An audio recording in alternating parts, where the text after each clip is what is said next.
Olá, caros alunos, eu sou o professor Guilherme e hoje nós estudaremos os conceitos básicos sobre sequência. Podemos entender como definição de sequência algo que sempre obedece uma determinada ordem ou uma determinada lei de formação. Por exemplo, os meses do ano, sempre seguindo a lei de janeiro, fevereiro, março, abril, maio, ou os dias da semana, segunda, terça, quarta e assim sucessivamente. Só que é claro que na matemática nós estudaremos sequências numéricas. Primeiramente, como que nós indicaremos uma sequência numérica?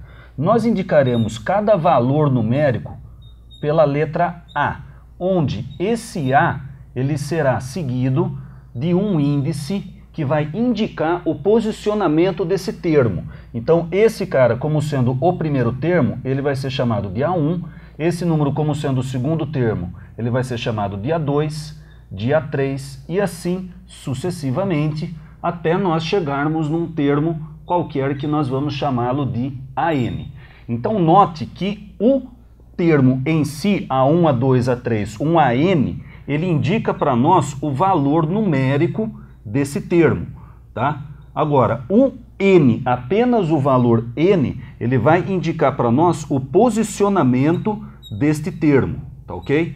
E é claro que pelo fato do N indicar a posição de um termo, esse N ele sempre terá que ser pertencente ao conjunto dos números naturais, com exceção do zero, pelo fato de não existir o termo na zero posição, tá ok? As sequências elas podem ser definidas de dois modos diferentes, ou através do posicionamento do termo, ou quando é dado o primeiro termo da sequência e os demais são obtidos utilizando o termo anterior.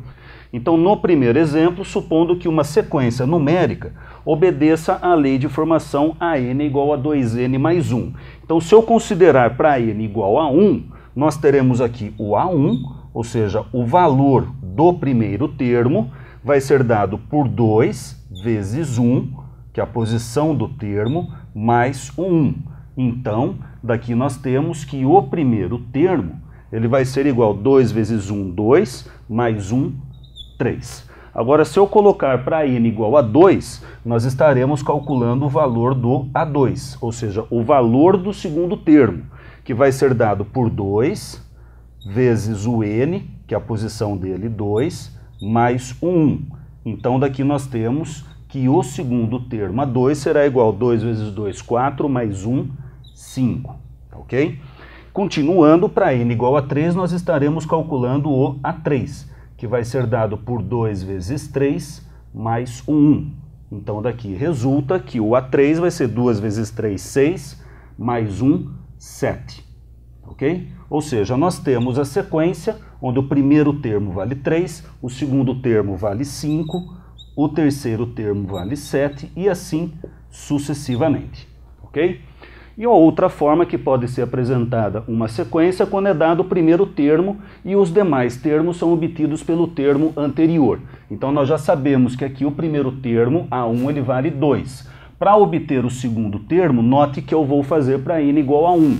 Porque se eu colocar para N igual a 1, aqui vai gerar o A1 mais 1, resultando no segundo termo A2, que vai ser dado por 3N menos 1. Ou seja, 3 vezes 1 menos 1. Então, nós temos que o A2 ele vai ser igual a 3 vezes 1, 3, menos 1, 2. O terceiro termo vai ser dado por N igual a 2, porque A2 mais 1, que vai resultar justamente no terceiro termo, que é definido por 3 vezes o N, que é 2, menos o 1.